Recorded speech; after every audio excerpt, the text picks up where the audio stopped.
E bën edhe të drejtje ta kriminela. Po I vras njerëzit, po I lën pa bukë. Gati me një krim të dali vetë nga molla. We will not be held responsible. Say, bull. Any hearing impairments.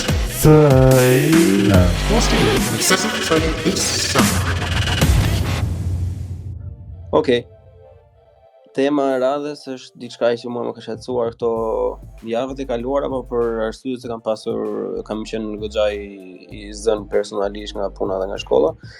Nuk kam pasur rastin domethënë që të kushtoja një podcast eksplicit kësaj pune dhe ka qenë pjesa kur në disa nga televizionet shqiptare figura famous ose infamous të TikTok-ut dhe të mediave sociale janë treguar me gisht si shembull të këshin për shoqërinë dhe ka ndodhur pikërisht nga media që ose janë të rrënuara, që nuk kanë asnjë lloj produkti për t'i ofruar shoqërisë dhe që janë duke ngordhur avash avash, si dhe nga media që kanë programe që në mendimin tim personal, por dhe në një mendim të shoqërisë edhe të njerëzve që mua më rrethojnë në jetën e përditshme, që programet që ato japin janë akoma më denigruese dhe akoma me nivel akoma më të ulët se sa çdo lloj ujku TikToku apo personazhe të ndryshëm këngëtar apo gangster apo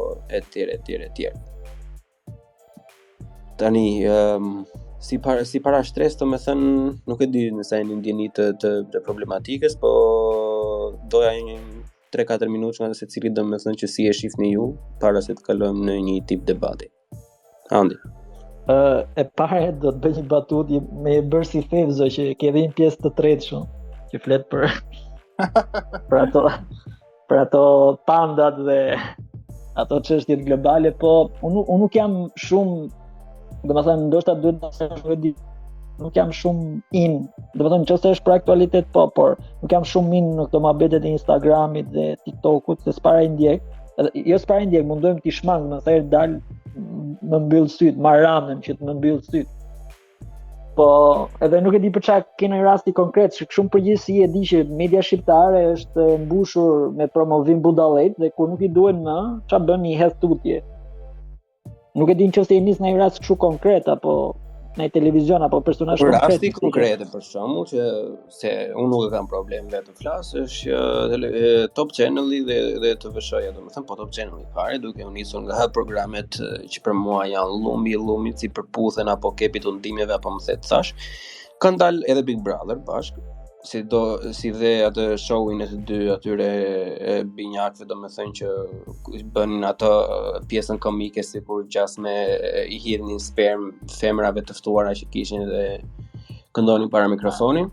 Kritikonin persona siç janë Klevio Serpiano, Kozaku, Ujku Shijaku apo ujqër të tjerë që mund të ekzistojnë, që çfarë modeli janë këta që po japim ne shoqërisë nga njëjti pozicion kur çdo gjë që ata reklamojnë në jetën e tyre në programet e tyre të përditshme, domethënë nuk kanë asnjë lloj vlere dhe janë programe që në Britani ose në Gjermani për shembull janë programe që janë dumb down, e kupton që thjesht I bën brainwashing shoqërisë, I jep atë serotoninën në darkë kur kthehen nga puna që të kenë me çat merren edhe të dëfrehen në një lloj mënyre dhe të ndihen superior nga ata të tjerë që janë kaq ignorantë dhe kaq budallënj që dalin përpara kamerave. E kupton?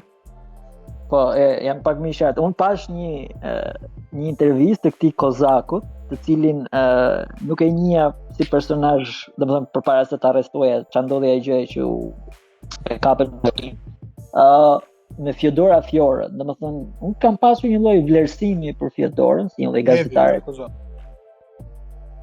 Nuk e di, njëri nga këta kush Klevio ishte. Po, okay. Se më duken si një lloj. Ky djali tani ishte në intervistë me këtë dhe unë kam pasur një lloj vlerësimi për Fjodor dhe kur përshikoj pash që ky ishte në intervistë tek TVSH-ishi, kanali I parë I TVSH-shit, unë jam tronditur komplet një se kishte rënë për to. Sikur kishte pinja 2-3 teke bari, edhe ndërkohë që fliste përballë saj thoshte se thuti mu kështu, por ndërkohë që e kishe për një person tjetër, domethënë ishte shumë aliene si skenë. Top Channel Top Channel ka marrë personazhe kështu me meta mendore për mua, ajo pasditja që është ajo gjëja që bëjnë ata. Klani pastaj promovim budallish, po më sa duket pas ka filluar dhe TVSH-ja. Edhe këto personazhe që flet ti, këto përputhëset edhe këto të këtyre programeve të tjera, këtyre trash TV, domethënë është ironike se si mund t'i pyesësh për mend dhe mund të flasim për personazhe të tilla, që thonë që kush është më mirë. Me nder jush, kur thoshte gjyshja ime, njëra është kak, kurse tjetra është pak më shumë kak. Është një njëjta gjë.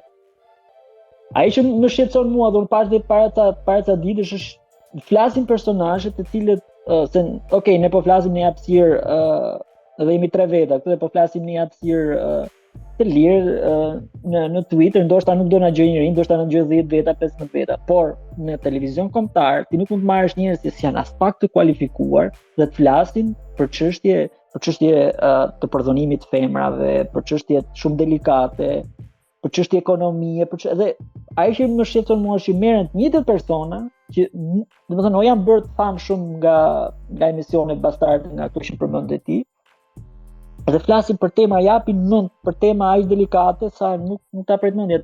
Nuk e di, para pak kohësh ishte ky Bledi Mane, Alfred Sako, kjo Ina Kolçako, çfarë është kjo? Që flisnin nga vaginës deri tek gjeopolitika dhe lufta në Ukrainë. Ta 3 ditë për ditë, sa herë kishte ky emisioni 4 orë, rreth 4 orë. Dhe duket sikur ke mbledhur personazhe të spitalit psikiatrik, i ke sjell aty dhe thotë lutem flisni. Nuk do ishte ide ajo është më e pakta, po t'ja kalojmë pak Albit një moment, ti shprehet edhe pastaj ta hedh kap në runde. Albi? Atëherë unë mendoj që mediat fatkeqësisht e luajnë rolin e edukatorit, në kuptimin që e mësojnë audiencën se çfarë të mendojë dhe si ta mendojë. Por ne duhet ta kuptojmë, domethënë ne e kuptojmë, po njerëzit duhet ta kuptojnë që mediat nuk janë po themi Akademia e Shkencave ose universiteti ose shkolla. Nuk është se kanë një fond caktuar, shpërndajnë rrogat dhe vazhdojnë bazë të disa kurrikuleve. Media shkon pas audiencës, sidomos media komerciale. Nuk do duhej që televizioni shtetëror të shkonte pas audiencës, po me sa duket kanë kaluar nga trupi dhe shëndeti dhe hapësira blertë, kanë kaluar në ekstremin tjetër të klevi. Tani problemi është që kush e ka audiencën? Këto media po e shohin që po bën namin në TikTok Klevio Filani Fisteku, edhe thonë si ta mjelim tani ne famën e këtyre për klikime, sepse rinia aty po shkon. Edhe bëjnë një emision. Duhet ta kuptojmë që edhe nëse ata e kritikojnë Klevion, vetë fakti që po i përdorin emrin, po marrin audiencë me emrin e tij. Po e shfrytëzojnë emrin e tij. Ai duhet të thotë më jepni lek se po merr një reklamë me emrin tim. Edhe kur dikush bën meme me dika, po e shfrytëzon famën e atij personi, se me një person që s'është i famshëm ti s'bën meme, se s'ke audiencë. Apo ja. Atëherë, nëse jemi në këto kushte, ku shkojmë pas, unë mbaj mend këtë Fabian Zhillën që bëri një status super kritik ndaj përputhen edhe ndaj degenerimit si e konsideronte ai të shoqërisë duke pa këto emisione. Dhe çfarë ndodhi? Doli edhe Fabian Zhilla në televizion. Dhe absurdi ishte që edhe kritika u përdor për klikime. Dhe këta kur dalin për të kritikuar Klevion, është thjesht një mekanizëm për të rrit audiencën e vet. Edhe moralizmi, po them, jo morali, po edhe moralizmi është mall që ata i shesin. Ata nxjerrin një moralist, sepse ky moralist i merr klikime ose shikime në rastin e televizionit. Dhe në këtë logjikë është edhe kjo puna rreth 4 orë që flasin për avokatët në Han apo ku diun se për çfarë. O Albion fal, përballë vën Olsi Yazexhiu dhe Zhakun, dhe ti çfarë pretendon kur këta dy personazhe do takohen? Po pse mendon se i kanë vënë përballë ata dy? Pikërisht pra sepse do bëjnë zhurmë dhe do ketë klikueshmëri. Nuk është se do e kanë Olsi Yazexhiu edhe pse është një rol problematik në televizion. Se do dalin nesër një lajm në portale, Olsi Yazexhiu lëshon bombën. Do e klikojnë dhe do shesin reklamën të tyre. Kjo është i gjithë thelbi i biznesit, kështu bëhet biznesi i tyre. Tani nuk është se ata funksionojnë edhe me mënyra tjera, funksionojnë me gjoba, funksionojnë me korrupsion, financohen në shumë mënyra, por kështu do të jetë gjithmonë, fatkeqësisht media komerciale. Kështu që njerëzit që na ndjekin, ne e dim, por njerëzit që na ndjekin duhet të mësojnë diçka.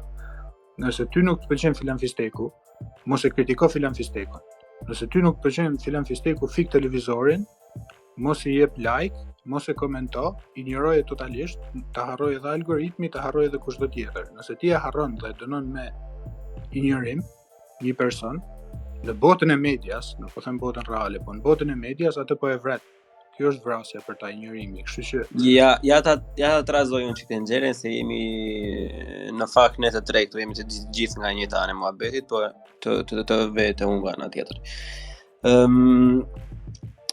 Pa deri në momentin që kjo emisione nuk që përforcohet dhe ajo që tha Ardi, domethënë që ta përdorin dhe i shtojnë famë jo vetëm vetes duke përdorur këtë, po edhe atij tjetrit të cilin po e mbajnë në gojë, edhe ata që se kishin dëgjuar këtë personazh tani do të dëgjojnë dhe fillojnë ta ndjekin. Unë di i njoh shumë mirë se kush është, pasi unë jam pa më i vogël se sa ju, Mohamedja, edhe kam një nga shokët e mi që ndjek sidomos Klevin, domethënë shumë fare, e kupton? Edhe në këto ditë që sapo kishte ndodhur kjo emisioni që ishin thënë që po këta po na marrin fëmijët me qafën e gjitha budalliqe të ndryshme, domethënë. Më thonë ai shoku, të lutem, duhet futesh se s'bën me një nga këto live-et të regjistruara që ka filani dhe duhet ta shohësh se s'bën. Unë normalisht gjithmonë me atë skepticizmin tim që nuk më lë në fakt ti zbuloj disa gjëra në kohën e dur, zgjat disa ditë deri sa një ditë ula dhe e dëgjova, edhe është nuk e di domethënë sa e besueshëm do të jetë për ju, po në atë mënyrën vetë, domethënë atë mënyrën vulgare ose ku dëgjon vërja një emrin juve, e keni empty space, i jepi vendosni çfarë lloj epiteti të doni. Kishte disa gjëra për shkakun që nëse do rishkruheshin në letrë në një format tjetër, mund të kishte thënë edhe Bloni, edhe Andi, edhe Albi apo edhe çdo kush tjetër, domethënë në thelb, mënyra se si i sulmonte, domethënë, edhe mënyra se ka dhe një lloj talent këta tipa ose ky më saktë në fakt, se thoshte mirë unë, se unë kshu jam, domethënë kam qenë në burge, jam me ta mendore, domethënë thoshte ti, e kupton, e bënte mokër i vetes, po juve, domethënë që e mbani vetëm për më mirë, pse merremi me ne, pse ftoni vipe dhe i hidhni atë qumshi në gojë të mikrofonit, e këtë të tjerë. Nga kjo ana ky, domethënë për atë për çdo adoleshent, domethënë duket që por Allah kë mirë ka. Domethënë, mirë këtë e dim gjithë ne. Këtu gja e ka epitetin që është i keq, është i ligë, është ku dëgjon me të meta ose është burgaxhi apo etj. Po këta që janë gjasme në high ground, që janë në më lart moralisht, domethënë. Çfarë po ofrojnë ta? Se këta nuk ofrojnë asnjë gjë, domethënë, po në kohë shajnë këta të tjerët. Këtu ka një drejt shumë të madhe, edhe unë besoj që tregu është ai që i nxjerr ta personazhe. Edhe nëse Big Brother, nëse përputhen, edhe çajn këto personazhet e Instagramit, Klevio këta nuk do ndiqeshin, nuk do ishin të famshëm. Dhe çështja është kush i ndjek këta. Problemi është i ndjeku. Po ne jemi që ankohemi. E vetmja mënyrë është ajo që tha Albioni, është që nëse ti nuk e ndjek, nuk kanë ushqim, sepse i vetmi ushqim që kanë është audienca. Ose e pret ushqime, nuk janë famshëm, do i shoh vetëm këta të lagjes. Unë sa herë vin ndonjëherë me makinë te puna edhe i dëgjoj shpesh herë këto këngët e këtij Klevi, se nuk e njihja si personazh, dhe kur i kam dëgjuar mendoj që ishte kështu për shaka, mendoj që ishte në troll. Edhe se kishte edhe këtë zërin kështu si hydër. Edhe këto rimat shumë pa lidhje, fjalë kam një fjalë aty kam një fjalë. Edhe po dëgjoja që goca që janë speaker edhe që japin lajmet aty te ne, edhe po dëgjoj që e kishin me shumë qejf të Klevio. Edhe po më çuditje si ka mundësi. Por problemi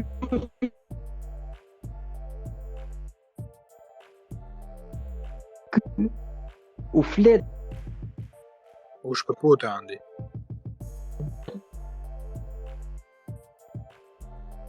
Jam duke dëgjuar.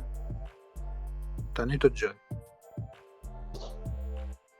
Nuk duhet fajsuar ai pse po bëhet ai famshëm. Problemi është që janë njerëz që e bëjnë famshëm personazhet të tillë. Ai nuk ka asnjë fare, domethënë mund dalë dhe i budalla tjetër aty. Thon shumë gjëra. Problemi është kjo jehona që japin televizionet kombëtare, sidomos, që marrin në intervistë dhe publiku që i ndjek. Dhe mënyra se si mund të luftohet për mua, kjo nuk është duke e kritikuar. E para është ndoshta ti nuk do ta shohësh, dhe kaq. Edhe e dyta unë besoj se mënyra më e mirë është të krijosh modele.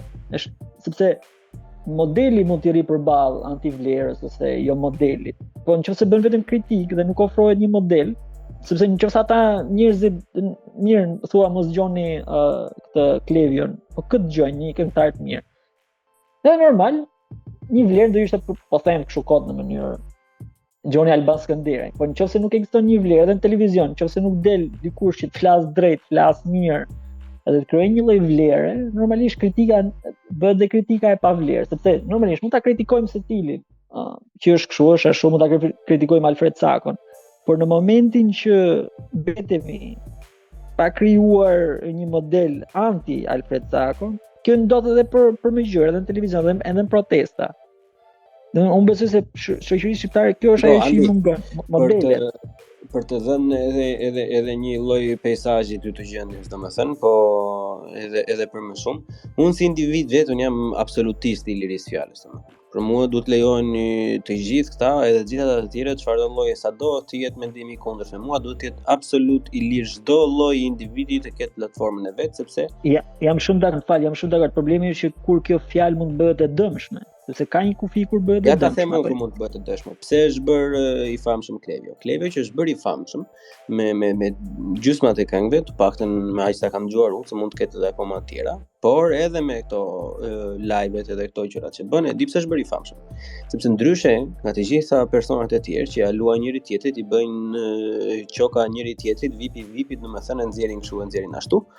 Ai është futur që në fillim kur ka hyrë në skenë, është futur me spat. Domethënë kur i thonë, do don vetëm merr, shaj, bëj dhe ka demaskuar kohë mbas kohë, nga që ka qenë i përfshirë, domethënë, se me sa di unë ka qenë i përfshirë me një pjesë jashtëzakonisht shumë të madhe të këtyre që e mbajnë veten sikur janë ajka si shqiptare, domethënë. Se ç'a bën ky tani?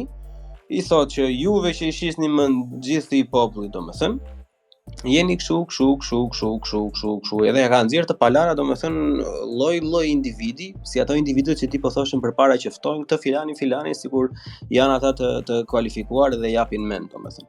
Këtë ka bërë. Prandaj shumica e njerëzve, domethënë, me sa e kam kuptuar unë tash këto kohët e fundit, nuk e ndjekin me atë ja të bëjmë si ky.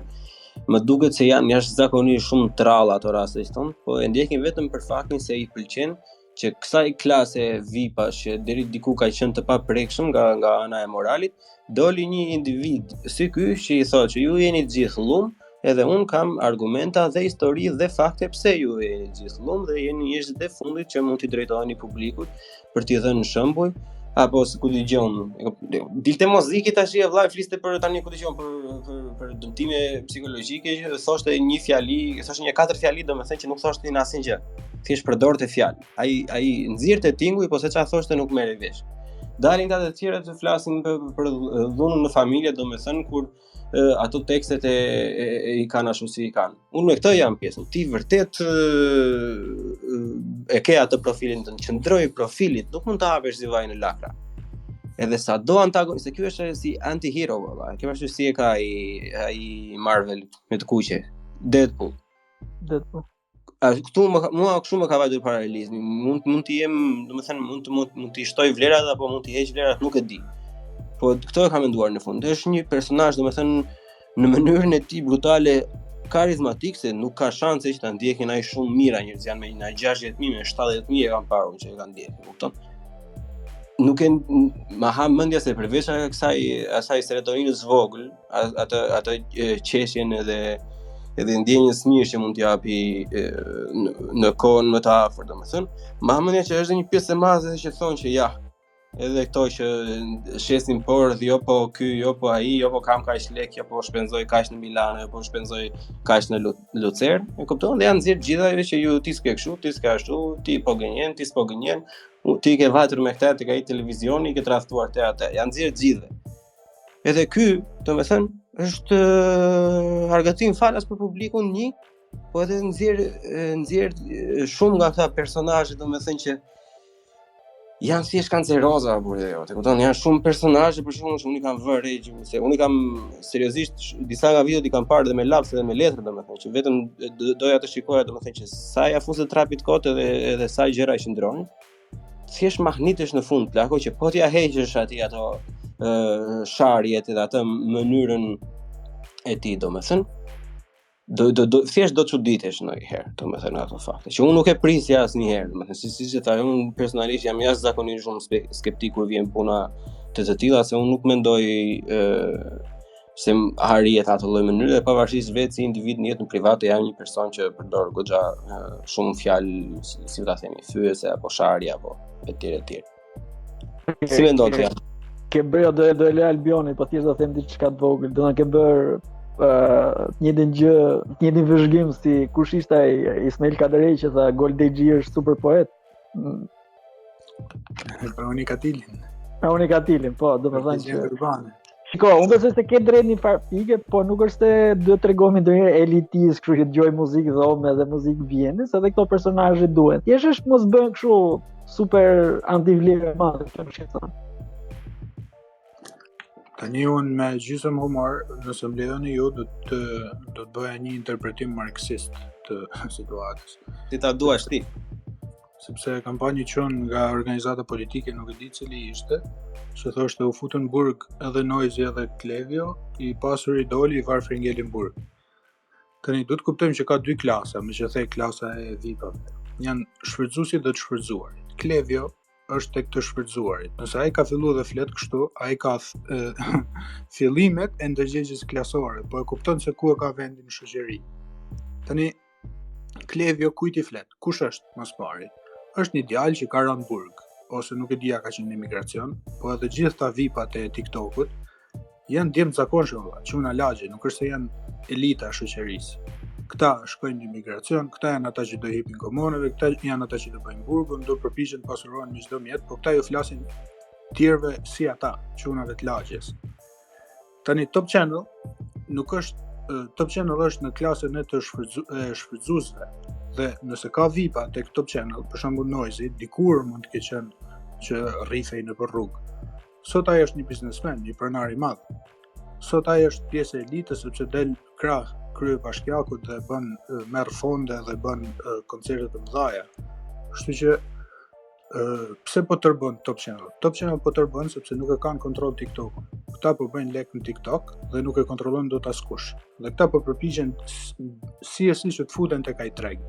Dhe nëse ata marrin Klevion në emision, ose nëse marrin një personazh tjetër që është fringe në emision, përpiqen që ta institucionalizojnë, ta marrin, ta bëjnë pjesë të vetes, ky le të bëj famë, por gjithsesi, po themi, kontrolli ngelet tek e njëjta elitë, tek i njëjti televizion. Por ata mund marrin një, por pjesa tjetër do vazhdojnë të jenë atje, do vazhdojnë të jenë shfrytëzuarit, do vazhdojnë të jenë njerëzit e thjeshtë, njerëzit e përçmuar, nuk do të thyen kurr, duhet të kuptojmë që secili ka një vend në shoqëri. Kështu që ky është konflikti për mendimin tim. Për mendimin tim, TikToku po e demokratizon një farë kuptimi gjithë këtë tregun mediatik. Ka probleme sigurisht, sepse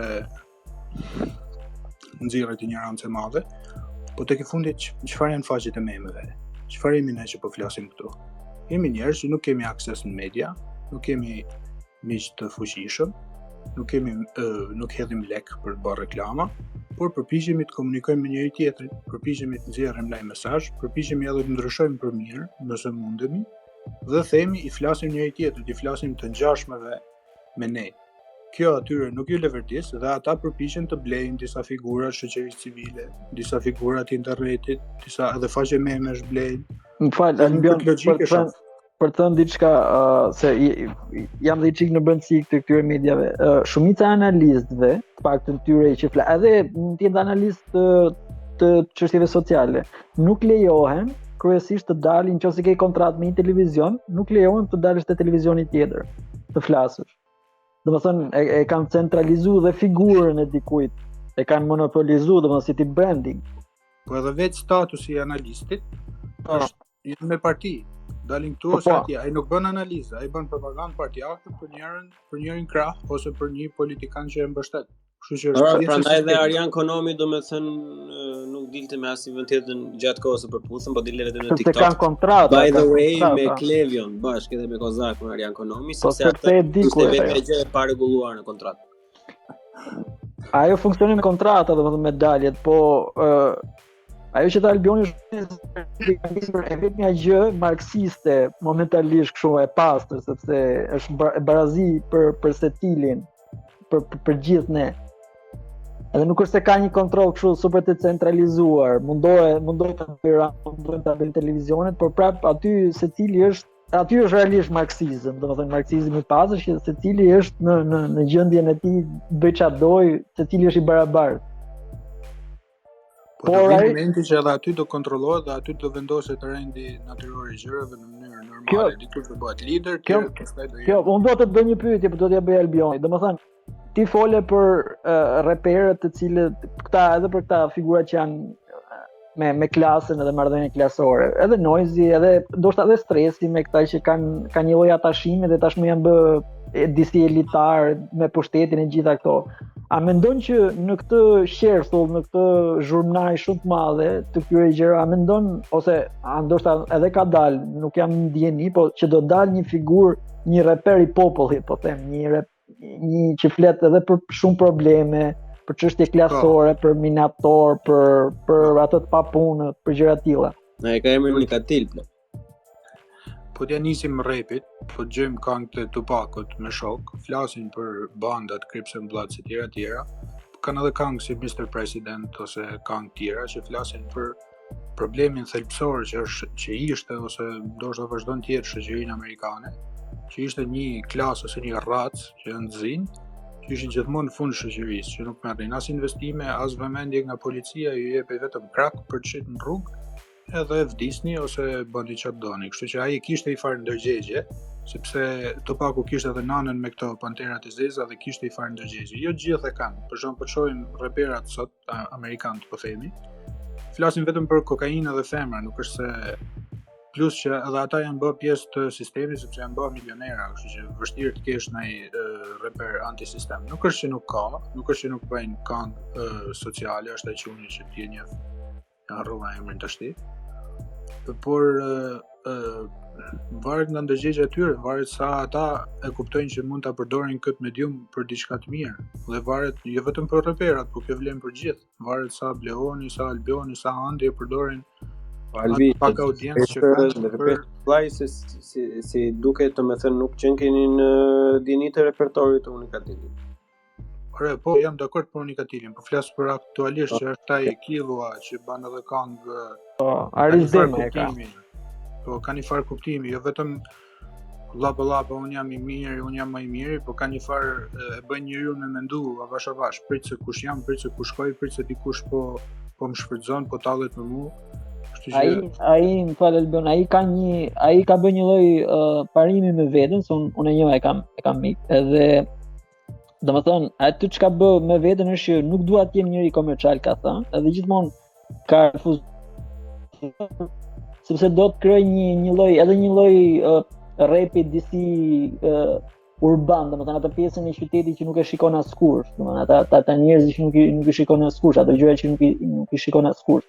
Sepse është shumë e lehtë të biesh në këtë, edhe është po të njëjti shok, se s'dua të përmend emra, person që shoqërohet me të, bën muzikë komerciale, domethënë sepse gjithë kanë këtë tendencën që në treg ndryshe nuk bëhet, por shikojmë që ka njerëz që të vlerësojnë dhe për atë që është i famshëm si këta Enca e nuk e di këngëtarët komercial, por ama do kesh ndjekës të cilët do dëgjojnë realisht për atë që ti bën, dhe jo sepse je njëri komercial.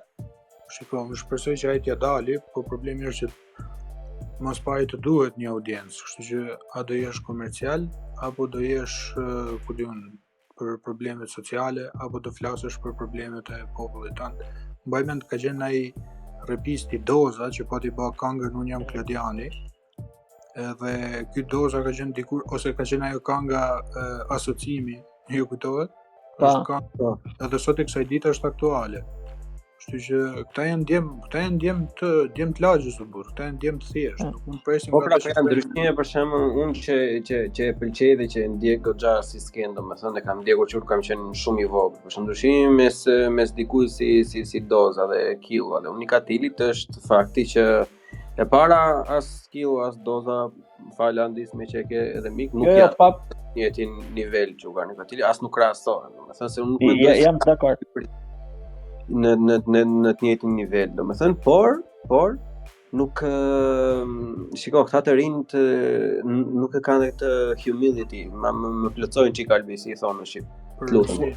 Por modestia pasur Unikatili që i ka bërë këngë me atë nivel që i ka bërë, po i ka bërë edhe nuk ka pasur shumë problematik se në atë vite kur kam qenë nuk dëgjon 10 vjeç apo 15 vjeç ishin Baba Stars dhe Tingulli Trend dhe të tjerë që e merrin gjithë vëmendjen. Ai ka vazhduar, i ka bërë.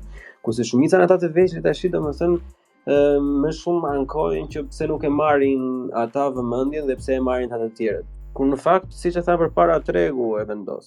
Unë tani duhet ju ftoj juve të dyve, edhe çdo individ që do ta dëgjojë podcastin ku të ngarkohet, të dëgjojnë këngën e Unikatilit që quhet Qëndro.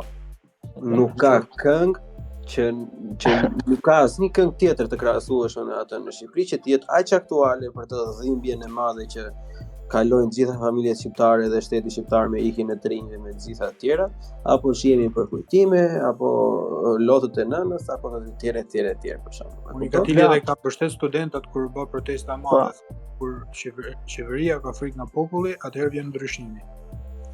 Kurse Noisi është në krah të qeverisë. Unë mendoj që është e vërtetë që ka thënë Dostojevski, domethënë arti i mirë vjen nga vuajtja e madhe, edhe çështja është që unë shikoj se këta bëjnë shumë kopje, edhe Noisi dhe këta, jeta e vështirë, banda domethënë të kopjuar dhe modele amerikane. Edhe për Killa, në këtë rast, domethënë vlen kjo kritikë. Një artist i cili nuk ka vuajtur shumë, edhe nuk e ka marrë këtë, nuk mund të krijojë art, domethënë arti nuk mund ta krijosh kështu nga hiti. Është problemi te gangsta rap. Gangsta rap në Shqipëri është fut vonë kur janë ndesh këto grupet e TBA me që ishte ajo tjetra. Po kanë qenë fiktive një çik, se nuk është se kanë qenë kështu. Okej, po kjo vjen nga kultura amerikane që ndesheshin bandat me njëra tjetrën. Edhe në Shqipëri që filluan shkoi edhe ai djali ai Jetmir Dollapi ngeli paralizu, mos ai tjetri që gjyti me pistolet, nuk është lehtë të futesh në treg. Mirë po gangsta rap në fund do prodhoj gangstera, ata kanë evoluar tashmë janë bë biznesmen, Noisi se ka mendjen për tu rrafur rrugëve mendoj. Por gjithsesi është vështirë që Killu të futet te gangsta rap do t'i sfidojë ato tash ose jo. Nuk po them këtë, unë po them që ka fusha përveç gangsta rap, ka shumë fusha, po besoj që nga vuajtja, nga kjo, aty e gjen terreni për të bërë tekstin, domethënë për gjetur lyrics, për të bërë muzikën. Edhe unë shikoj që ka shumë rapista të majt. Madje ka qenë pranë një rapist i majt dhe u bën një super protest nga antifashistët atje. Me sa mbaj mend. Këtë po them unë, të kërkoj tek drama shoqërore dhe prodhohet, sepse nëse ti nuk je aty, nuk i shikon gjërat, ti nuk merr pjesë.